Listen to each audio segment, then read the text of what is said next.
Hello बच्चों। आज का हमारा चैप्टर है द लास्ट लीफ, जिसको ओ हेनरी ने लिखा है। बहुत ही इंटरेस्टिंग एंड इमोशनल स्टोरी है। साथ ही ये एक बिग मैसेज भी कन्वे करती है कि we should never give up hope. उम्मीद करती हूँ कि ये चैप्टर आपको ज़रूर पसंद आएगा। तो बिना टाइम वेस्ट किए चलिए आइए स्टार्ट करते हैं the story the last leaf. तो कहानी की शुरुआत होती है एक दृश्य से। ऑटम सीजन यानी पतझड़ का मौसम है। बहुत तेज बारिश हो रही है और हवा भी बहुत तेज चल रही है। इस स्टोरी में 3 मेन कैरेक्टर्स हैं, स्यू, जॉन्सी एंड बेहमैन। स्यू और जॉन्सी जो हैं दोनों यंग आर्टिस्ट्स हैं, दोनों फ्रेंड्स हैं और एक छोटे से फ्लैट जो कि एक पुराने घर के 3rd फ्लोर पर है उसमें रहती हैं दोनों फ्रेंड्स। नवंबर का महीना है। तो होता क्या है कि जॉन्सी उस महीने बहुत बीमार हो जाती है और उसको निमोनिया हो जाता है। वो बिना हिले डुले हर वक्त अपने बेड पर लेटी रहती और एकटक विंडो से बाहर देखती रहती है। अब जॉन्सी की ऐसी कंडीशन देखकर स्यू का चिंतित होना नेचुरल था। तो परेशान होकर वो डॉक्टर को बुलाती है। अब डॉक्टर साहब भी रोज आते, but there was no change in Johnsy's condition.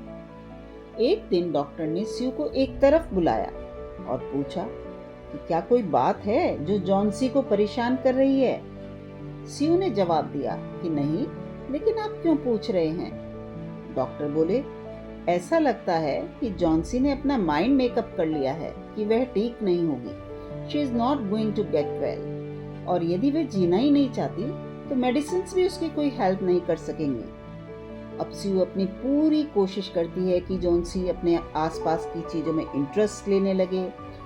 स्यू कभी कपड़ों के बारे में बात करती, कभी फैशन के बारे में, लेकिन कोई फ़ायदा नहीं हुआ। जॉन्सी ने कोई रिस्पांस नहीं दिया। जॉन्सी जो है चुपचाप अपने बिस्तर पर लेटी रहती। तो अब स्यू ने क्या तरीका अपनाया, वो एक ड्राइंग बोर्ड लाई जॉन्सी के रूम में और उसने पेंटिंग स्टार्ट कर दी। अब जॉन्सी का माइंड उसकी बीमारी से डाइवर्ट करने के लिए स्यू क्या करती, पेंटिंग करते करते वो बीच में विसल यानी सीटी भी बजाती रहती। तो एक दिन क्या हुआ कि जब स्यू पेंटिंग कर रही थी तभी उसने जॉन्सी को जो है कुछ बुदबुदाते हुए सुना, कि मतलब जैसे जॉन्सी कुछ धीरे धीरे बोल रही हो। तो वो तेजी से उसके बेड की तरफ गई तो उसने देखा कि जॉन्सी जो है खिड़की से बाहर देख रही है और बैकवर्ड काउंटिंग कर रही है, मतलब उल्टी गिनती। 12, 11, 10, 9, 8, 7। अब स्यू को भी उत्सुकता हुई। उसने भी बाहर खिड़की से देखा तो क्या देखती है कि सामने जो है एक ईंट की दीवार है और उस पर एक आइवी क्रीपर यानी कि एक बेल है। ये जो आप देख रहे हैं ना, ये आइवी क्रीपर है। तो तेज हवा चल रही थी बहुत, और उस तेज हवा के कारण उस बेल के जो सारे पत्ते हैं वो टूट टूट कर गिर रहे थे। अब स्यू परेशान। उसने जॉन्सी से पूछा, व्हाट इज इट डियर, क्या है ये। 6। जॉन्सी फिर बुदबुदाई। जॉन्सी बोली, ये बाहर जो तुम बेल देख रही हो इसकी पत्तियां बहुत तेजी से गिर रही हैं और 3 दिन पहले ये लगभग 100 थी और अब केवल 5 ही बची हैं। अब स्यू ने उसे समझाया कि जॉन्सी, ये ऑटम सीजन है यानी कि पतझड़ ऋतु, और पतझड़ में क्या होता है कि सभी पेड़ों के पत्ते झड़ते ही हैं। ये कोई अजीब बात तो है नहीं। बट जॉन्सी का कहाँ ध्यान था स्यू की बातों में। वो तो अपने ही ख्यालों में मग्न थी। बोली कि जब आखिरी पत्ती गिर जाएगी तो मैं भी मर जाऊंगी, मेरी भी मृत्यु हो जाएगी, और ये बात मैं पिछले 3 दिनों से जानती हूँ। अब स्यू ने जवाब दिया कि ये तुम क्या बेकार की बातें कर रही हो Johnsy, what nonsense. In ivy leaves का तुम्हारे ठीक होने से क्या लेना देना। डॉक्टर जब कह रहे हैं कि तुम ठीक हो जाओगी तो तुम ठीक हो जाओगी। अब जॉन्सी कुछ नहीं बोलती। स्यू जाती है और उसके लिए सूप ले आती है। तो जॉन्सी बोलती है, I am not hungry, I don't want any soup, मुझे नहीं पीना सूप। अब केवल 4 पत्ती बची हैं और इससे पहले कि अंधेरा हो जाए अब मैं आखिरी पत्ती को गिरते हुए देखना चाहती हूँ, और इसके बाद जो है मैं हमेशा के लिए सो जाऊंगी यानी कि मर जाऊंगी। अब स्यू बहुत दुखी, क्योंकि उसकी फास्ट फ्रेंड थी। अब स्यू उसके पास बैठ गई और उसे प्यार से समझाते हुए बोली, देखो कुछ नहीं होने वाला तुम्हें, you are not going to die. मुझे पेंटिंग पूरी करनी है इसलिए मैं पर्दा भी नहीं खींच सकती। क्योंकि पेंटिंग पूरी करने के लिए रोशनी की ज़रूरत है। इसलिए प्लीज़ माय डियर जॉन्सी, मुझसे प्रॉमिस करो कि जब तक मैं पेंट करूं तुम विंडो के बाहर नहीं देखोगे। ऑल राइट, जॉन्सी बोली। कहने लगी, अपनी पेंटिंग जल्दी से पूरी करो, मुझसे अब और वेट नहीं होता। मुझे आखिरी पत्ती गिरते हुए देखना है और मैं शांति से इन पत्तियों की तरह जाना चाहती हूँ, यानी मरना चाहती हूँ। स्यू बोली, सोने की कोशिश करो जॉन्सी। मुझे एक ओल्ड माइनर, यानी माइनर उसे बोलते हैं जो खान में काम करते हैं, तो मुझे एक ओल्ड माइनर की तस्वीर जो है वो पेंट करनी है। तो मैं बेयरमैन को अपना मॉडल बनाने के लिए ऊपर बुलाने जा रही हूँ। अब वो तेजी से नीचे गई और बेयरमैन जो था वो ग्राउंड फ्लोर पर रहता था और एक 60 साल का ओल्ड पेंटर था।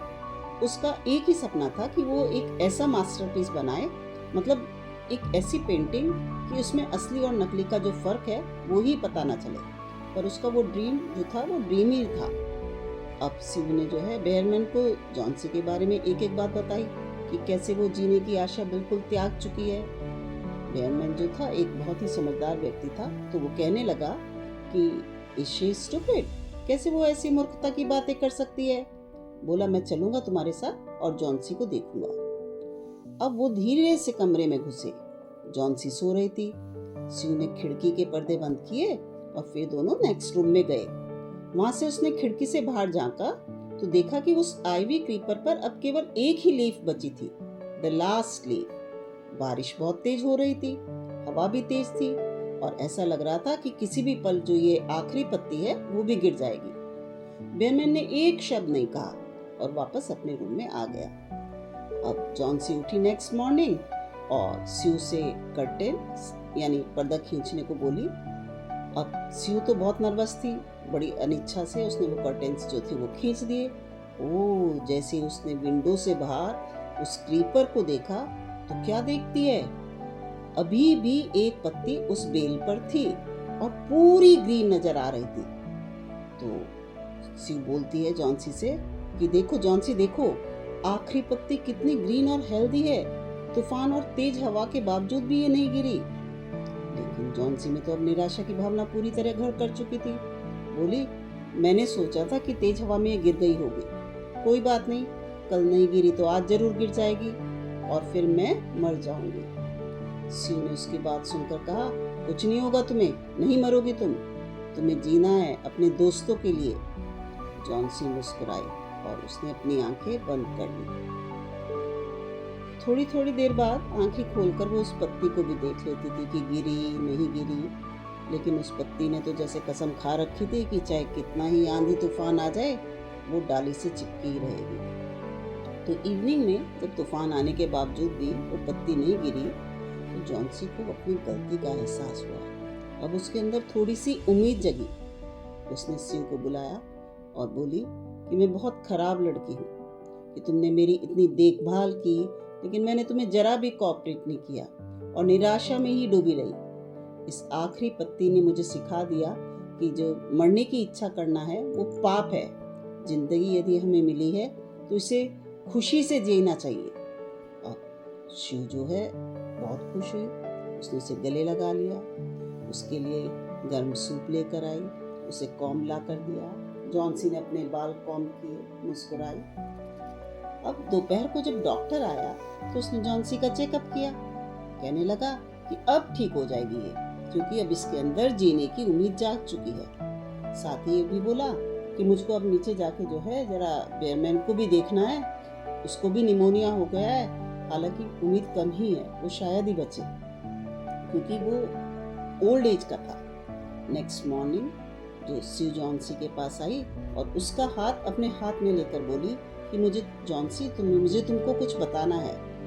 मिस्टर बेयरमैन की आज सुबह निमोनिया के कारण डेथ हो गई और वो केवल 2 ही दिन बीमार रहे। कल रात जैनिटर ने उन्हें बिस्तर पर देखा। जैनिटर उसे बोलते हैं, एक तरह से समझ लो तुम चौकीदार है जो पूरे बिल्डिंग की जो है वो देख रेख करता है। तो कहने लगा उसने उनको बिस्तर पे देखा और उनके कपड़े और जूते जो हैं वो दोनों भीगे हुए थे और वो कांप भी रहे थे। कारण क्या था? क्योंकि वो उस तूफानी रात, जिस रात वो लास्ट लीफ गिरी थी, वो बाहर ही रहे थे जब जॉन्सी कह रही थी कि पक्का इस तूफान में जो है वो लास्ट लीफ गिर जाएगी। तो बाहर बारिश में उनकी तबीयत खराब हो गई and he lost his life. उसके बाद वे लोग उसके कमरे में गए, बेयरमैन के कमरे में गए दोनों के दोनों। तो वहाँ पे उन्हें एक सीढ़ी, एक लैंप जो था वो अभी भी जला हुआ था, वो उन्हें उनके बेड के पास मिला। साथ में कुछ ब्रशेस मिले, ग्रीन और येलो पेंट भी सीढ़ी के पास वहीं ग्राउंड पर पड़े हुए थे। सीयू बोली, जॉन्सी जरा खिड़की से बाहर देखो, उस आइवी लीफ को देखो। क्या तुम्हें आश्चर्य नहीं हुआ कि इतनी तेज हवा के बावजूद ये जरा भी नहीं हिली? क्योंकि ये लीफ रियल नहीं है, ये वास्तव में बेयरमैन का मास्टरपीस है जो गिरी नहीं। और बेयरमैन ने इसको उसी रात पेंट किया था जब लास्ट लीफ गिरी थी। यानी बेयरमैन का हमेशा से एक ड्रीम था कि वो एक मास्टरपीस बनाए, और उन्होंने वो बनाया। क्योंकि उस रात जैसे ही लास्ट लीफ गिरी, और ऑब्वियसली वो गिरनी भी थी क्योंकि तूफान बहुत तेज था, तो वो गए और उन्होंने एक लीफ को ड्रॉ करके वहाँ लगा दिया। तो ये क्या हुआ? ये मास्टरपीस हुआ, क्योंकि किसी को लगा ही नहीं कि ये रियल लीफ नहीं है। और उस लीफ को बारिश में उन्होंने लगाया तो वो भीग गए और उन्हें निमोनिया हो गया, जिससे उनकी जान चली गई। लेकिन जाते जाते वो जॉन्सी में एक जीने की उम्मीद जगा गए और मास्टरपीस का अपना ड्रीम जो था वो भी पूरा कर गए। क्लियर? इसी के साथ यहाँ पर हमारा इस चैप्टर का एंड होता है। साथ ही हमें यहाँ पर एक मैसेज भी मिलता है कि जैसा हम सोचते हैं हमारे साथ वैसा ही होता है।